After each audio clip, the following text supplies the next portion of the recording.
Ce soir, je vais vous apporter la parole sur la gloire de cette maison qui sera plus grande que celle de la première. Amen. Et je crois que vous allez être bénis par ce message. Et si vous avez la Bible, s'il vous plaît, allez dans le livre de Isaïe. On va se promener un petit peu là, dans la parole. Là. Isaïe, 44e chapitre.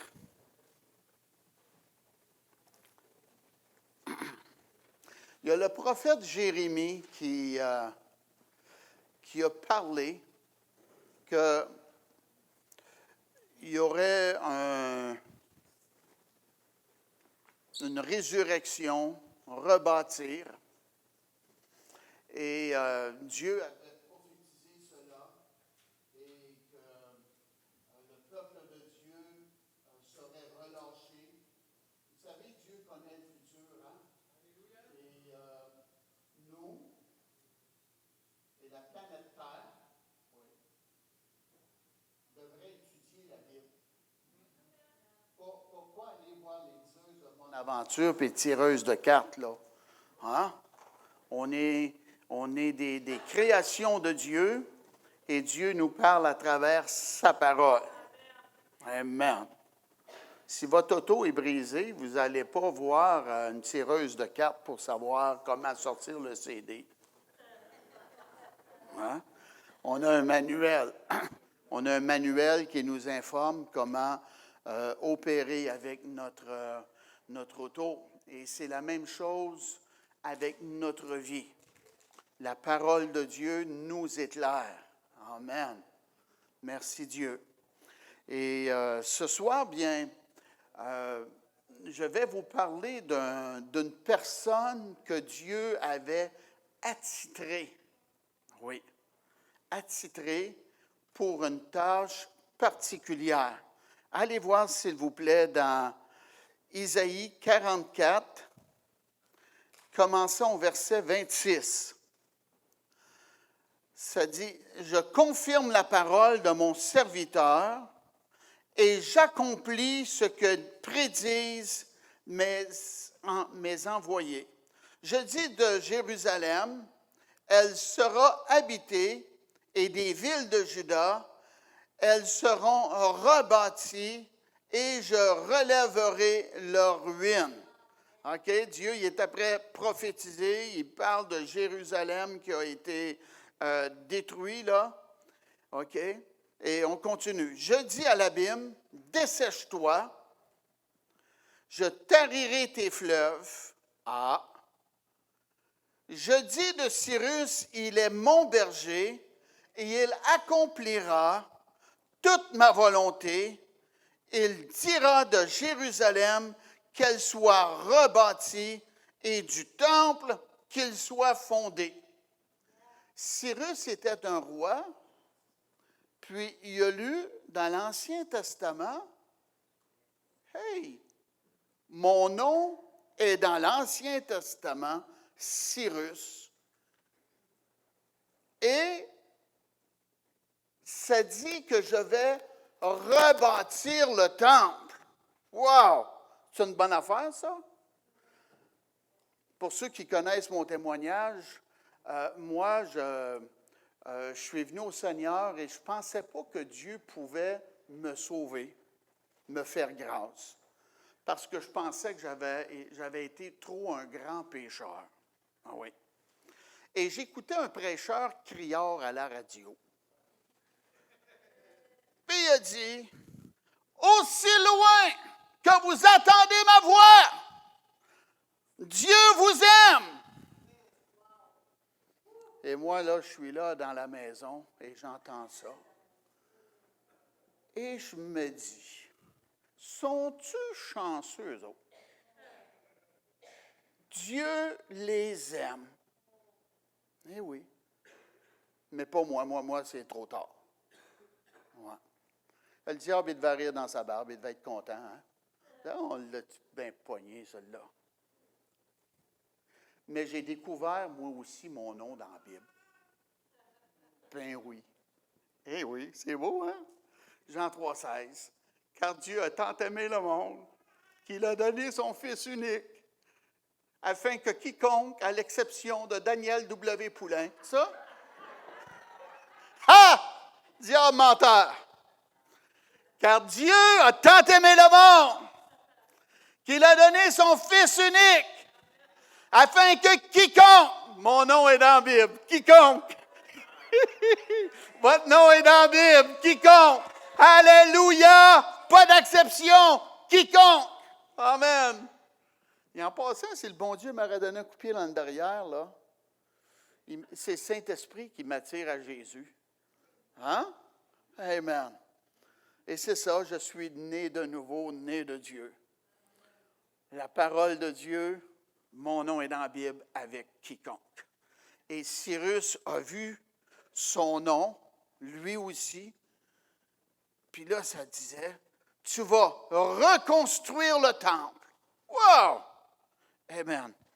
Regardez qu'est-ce que Dieu fait lorsque nous sommes appelés pour sa tâche. Verset 28, je dis de Cyrus, il est mon berger, en disant qu'il était le roi, la personne appelée pour la chose.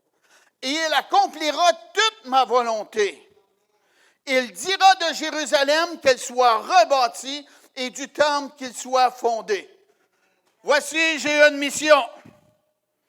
Rebâtir Jérusalem et le temple qui a été détruit par Nebuchadnezzar quand le peuple de Dieu avait abandonné Dieu. Dieu m'appelle à le rebâtir. Il sera rebâti. J'entre dans le projet divin de Dieu. Moi, Cyrus. C'est une bonne idée, ça? C'est mieux que de faire une piste de course. Ah oui. Fait qu'embarquer dans le projet de Dieu. Tu n'as pas un projet facile, là. Et Dieu parle à Cyrus, chapitre 45. Ainsi parle l'Éternel à son oint à Cyrus. Je t'ai appelé. Ma présence est avec toi. Je vais t'aider pour faire cela. À son oint, qu'il tient par la main. Oh, je chante un petit cœur déjà. Seigneur, tiens ma main. Je ne veux pas rester. Seigneur, tiens ma main. Je ne veux pas rester. Seigneur, tiens ma main. Je ne veux pas rester. Je ne veux pas, je ne veux pas, je ne veux pas, je ne veux pas rester. Wow! Qu'il tient par la main, pour terrasser les nations devant lui. Amen. Et pour relâcher la ceinture des rois, pour lui ouvrir les portes. Relâcher la ceinture des rois, ça, c'était la richesse. OK? Dieu était avec Cyrus afin que les rois relâchent, ouvrent leur portefeuille et soient une bénédiction. C'est une bonne idée, ça? Pour lui ouvrir les portes. Hey, c'est fermé. Laisse faire. Dieu est avec toi et les portes vont s'ouvrir. J'ai dit, Dieu est avec toi et les portes vont s'ouvrir. Une dernière fois, Dieu est avec toi et les portes vont s'ouvrir. Pourquoi? Afin qu'elles ne soient plus fermées.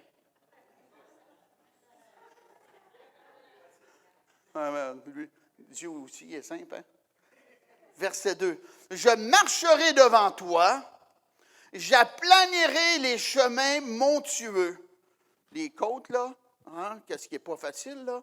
Je vais les aplanir. Puis les portes qui sont verrouillées, je romprai les portes d'airain et je briserai les verrous des fers. Hey, alléluia! Vous êtes-vous déjà trouvé dans une situation impossible? Moi, j'étais dans une situation dernièrement impossible. Et j'ai demandé de l'aide à du monde et ça ne marchait pas. Il y en a même un qui m'a appelé. Non, il ne m'a pas appelé. Il a fait appeler sa secrétaire. Il a dit, il faut dire qu'il n'embarque pas dans le projet. Ouais, bon. Mais j'ai crié vers Dieu. C'était pas une longue prière, là. Il dit, Dieu, je suis coincé. Je suis poigné. Faites quoi? Sors-moi de cette situation-là. Et j'ai prié comme ça quelques fois. Amen. Et Dieu connaît notre nom, mes amis. Il m'a entendu. Et qu'est-ce qu'il a fait? Il a ouvert la porte de fer. Alléluia. Il m'a libéré. Amen. Dieu, il a des gens attitrés pour être une bénédiction pour votre vie. Oui. Quelqu'un sur un autre continent, mes amis. Ça me touche, là. Je ne suis pas en dépression, là. Moi, je suis sensible, là. Ça me touche, là. Amen. Ça aurait été toi, peut-être tu pleurais, toi aussi, là. Hein? Amen. Ha! Verset 3. Je te donnerai des trésors cachés, des richesses enfouies, afin que tu saches que je suis l'Éternel qui t'appelle par ton nom. Tu te casses la tête avec les finances, tu veux savoir si Dieu est avec toi. Dieu dit qu'il va te donner des richesses enfouies, des richesses cachées, de l'argent que tu ne sauras même pas d'où ça va sortir. Paf! Amen! Ça va rentrer chez vous. Amen. L'apôtre Pierre Bemien était avec moi, puis son garçon aussi. Et son garçon, il dit, la nuit passée, j'ai trouvé une batterie à vendre. 1000 $. Moi, je n'ai pas l'argent, là. Pour ça, on est après déjeuner. Il dit 1000 $. J'ai dit, c'est une bonne batterie? Il dit, oui, c'est une bonne batterie. Bon, j'ai dit, on va l'acheter. Notre besoin. C'est l'œuvre de Dieu, hein? Quelques minutes après, quelqu'un passe chez moi, ouvre la boîte aux lettres, dépose une enveloppe avec un chèque de 1000 $. Hein?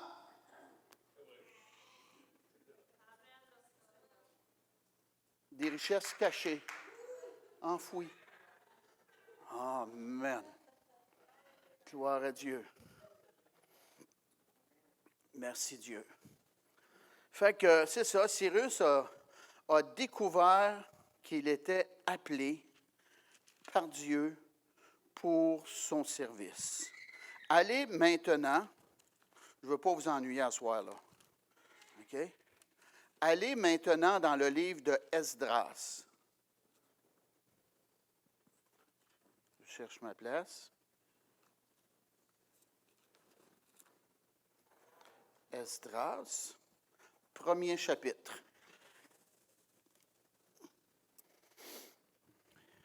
Commençons au verset 1er.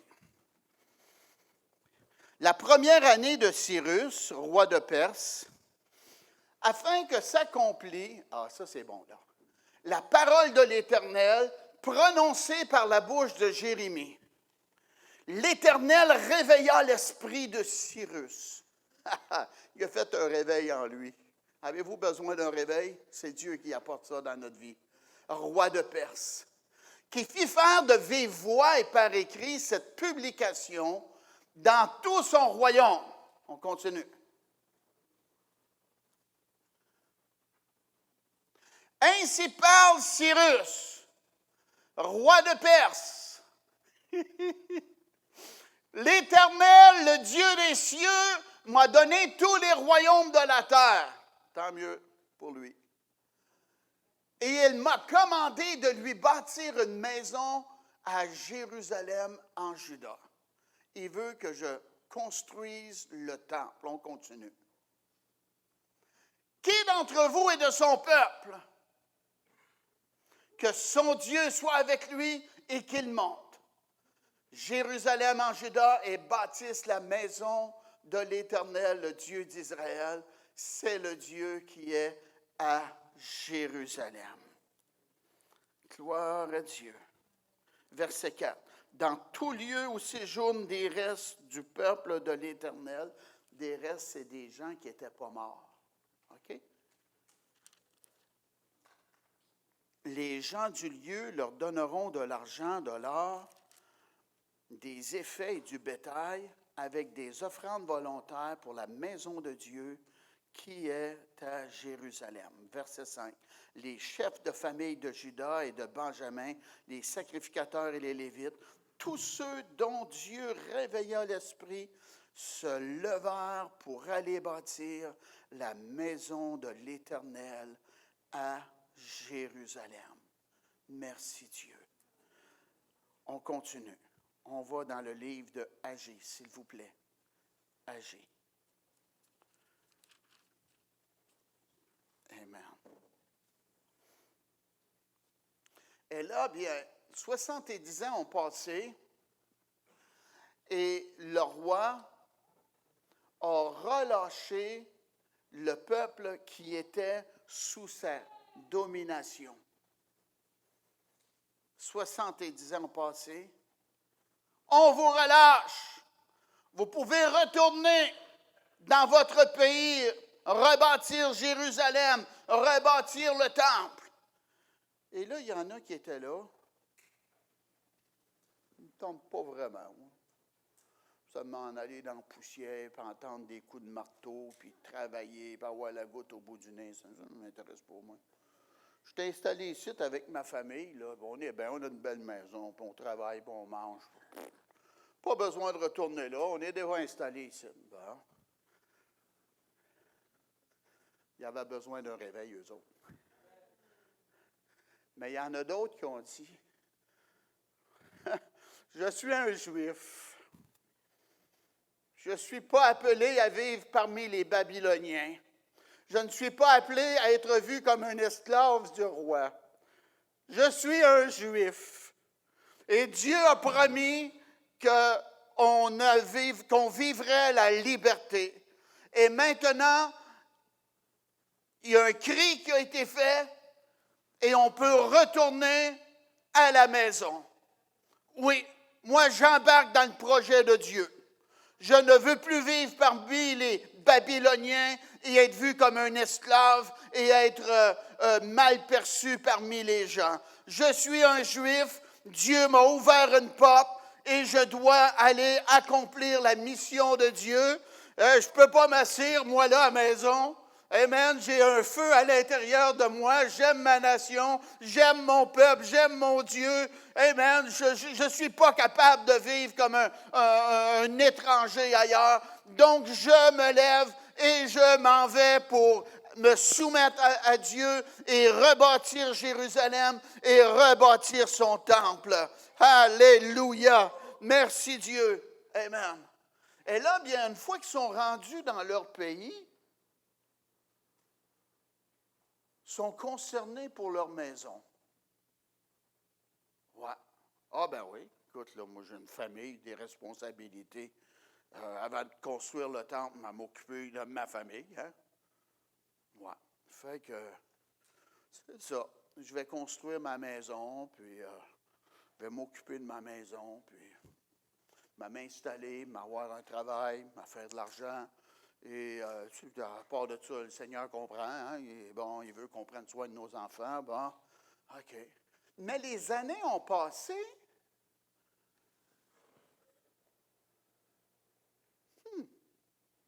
Et le temple n'est pas reconstruit. Dieu voit cela. Et les gens se disent, le temps n'est pas arrivé encore. Ce n'est pas le temps de Dieu. Ça nous ressemble-tu? On attend, puis on attend, puis on attend. On attend après Dieu, puis Dieu attend après nous. Fait qu'il n'y a rien qui se passe. Ah ouais, eux autres, ils disaient, le temps n'est pas venu.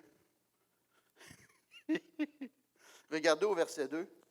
Agé 1, 2. Ainsi parle l'Éternel des armées. Ce peuple dit, le temps n'est pas venu, le temps de rebâtir la maison de l'Éternel. Et là, Dieu, il prend un de ses serviteurs, un des prophètes, qui s'appelle Agé. Puis là, il leur parle de la part de Dieu, verset 4. Est-ce le temps pour vous d'habiter vos demeures lambrissées quand cette maison est détruite? Vous autres, là, votre maison est énormément belle, des planches lambrissées, vous habitez des belles maisons, et ma maison, moi, Dieu, elle est détruite. Non, ça ne marche pas. OK? Verset 8. Montez sur la montagne, apportez du bois et bâtissez la maison.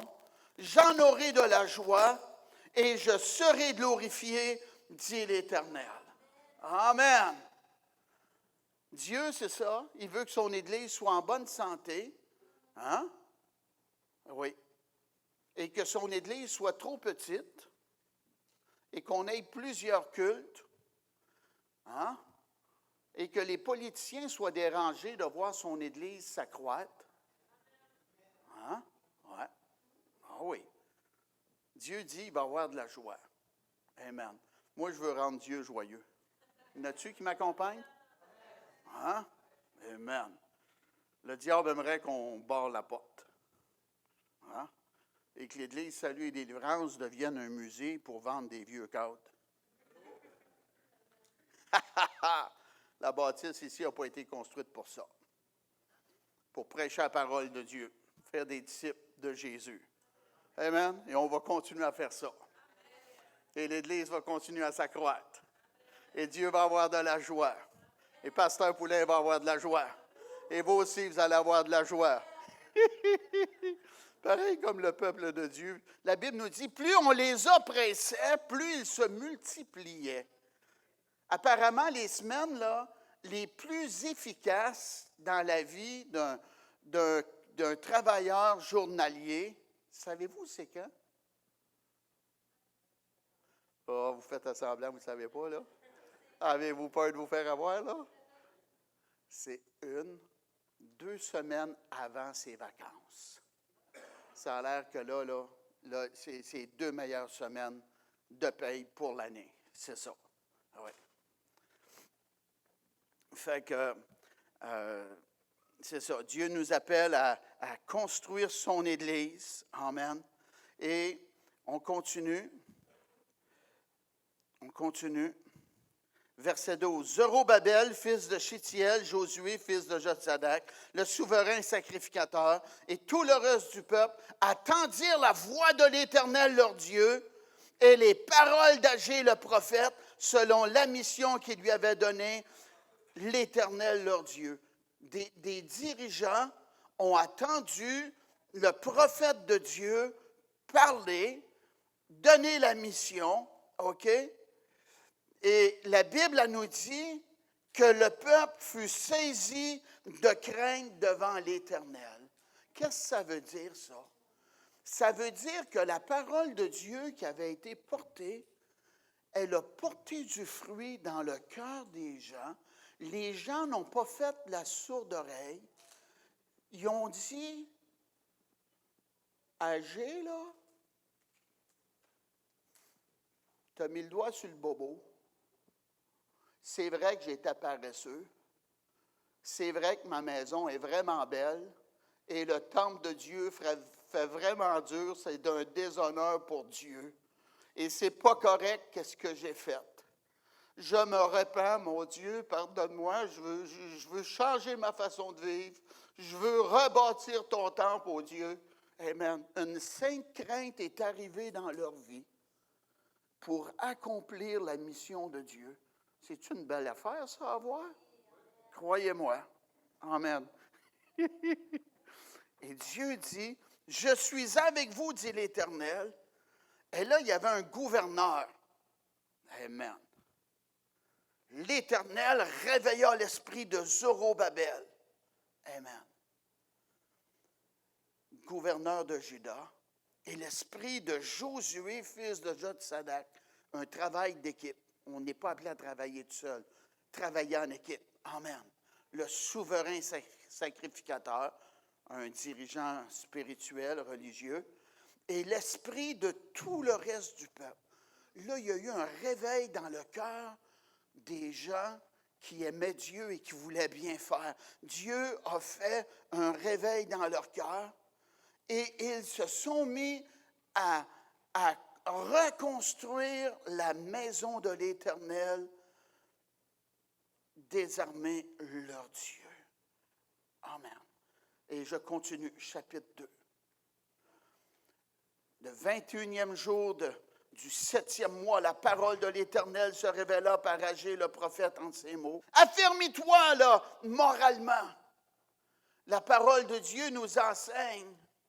Fortifie-toi et prends courage. Amen. Des fois, la tâche est tellement grande qu'on doit se parler, se fortifier, s'encourager. Qu'est-ce qui est très important, c'est d'avoir une vision de victoire. Et Dieu, c'est ce qu'il a donné. Il a donné une vision de victoire pour son peuple.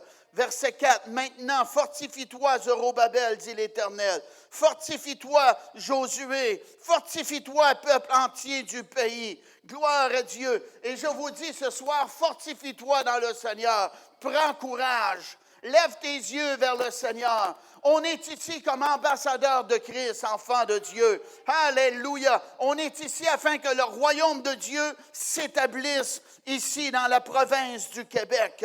Fortifie-toi, peuple entier du pays, et travaillez. Dieu ne nous appelle pas à nous relâcher. La parole de Dieu nous dit, travaillant de mieux en mieux à l'œuvre du Seigneur, sachant que votre travail ne sera pas vain dans le Seigneur. C'est ce que je veux faire. Je veux travailler plus. Je veux gagner plus d'âmes. Je veux voir plus de disciples. Amen. Être fortifiés. Gloire à Dieu. Je veux fonder d'autres églises, salut et délivrance. Amen. Où les gens se demandent à quel endroit est l'église et baissent leur vitre puis entendent du monde crier et se réjouir. Et dire, c'est la bonne place. Alléluia. Et le peuple de Dieu dit, Amen. Alléluia. C'est le cœur de Dieu. Laissez-moi vous dire, le peuple de Dieu est appelé à être les gens les plus heureux sur cette terre.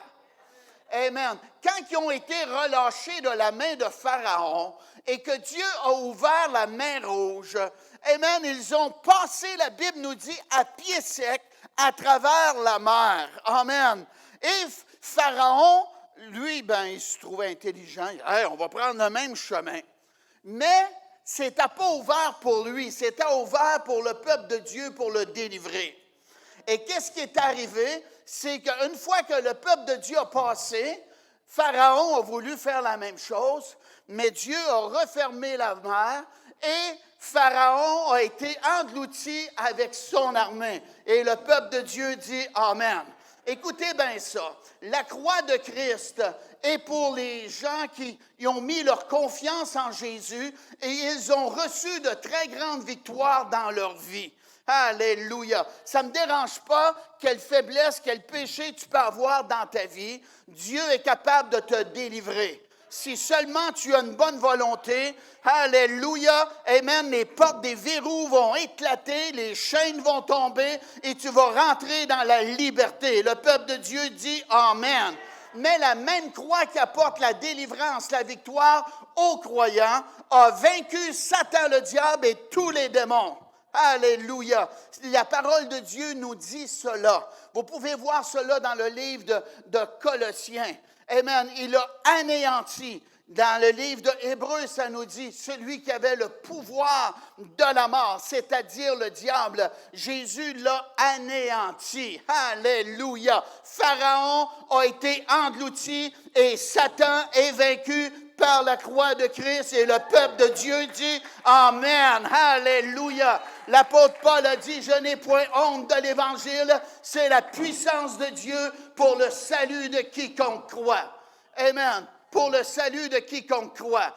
Quelqu'un va dire, moi je suis un incrédule. Bien, ça c'est tes affaires. Tu n'as pas la puissance de Dieu dans ta vie. Mais si tu crois, la puissance de Dieu va agir dans ta vie. Et tu vas naître de Dieu, tu vas naître de nouveau. Et tu vas rentrer dans la liberté de Dieu et dans la joie de Dieu. Et qu'est-ce que je voulais vous dire? C'est que le peuple de Dieu, une fois qu'ils ont passé la mer, la parole de Dieu nous dit qu'ils dansaient, qu'ils se réjouissaient. Il y avait une tambourine et il se menait du bruit. C'était une danse de victoire. Il y avait un chant de réjouissance, de délivrance. Alléluia. Moi, je te dis, amen, quand tu n'es pas sauvé, tu vas venir à l'église les bras croisés comme un journaliste. Tu vas regarder, des fois, tu vas voir des défauts dans la vie des gens, puis tu vas, moi, je ne suis pas un hypocrite, moi, je ne vais pas à l'église. Quelqu'un m'a déjà dit ça. Il dit, moi, je ne vais pas à l'église, je ne suis pas un hypocrite. Bien, j'ai dit, tu devrais venir nous donner l'exemple.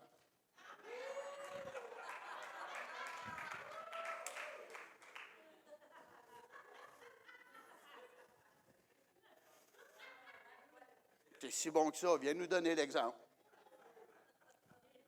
Ah! Tellement facile se laver les mains, hein? Yes! Quand le temple est détruit, mes amis, il n'y a pas de réjouissance dans l'Église. Il n'y a pas de délivrance, il n'y a pas de guérison, il n'y a pas de gloire à Dieu de tous les cœurs. Pourquoi? Parce que les gens ne sont pas sauvés. Mais quand tu es sauvé, amen, puis que tu connais Jésus et que tu es né de Dieu, tu as lu la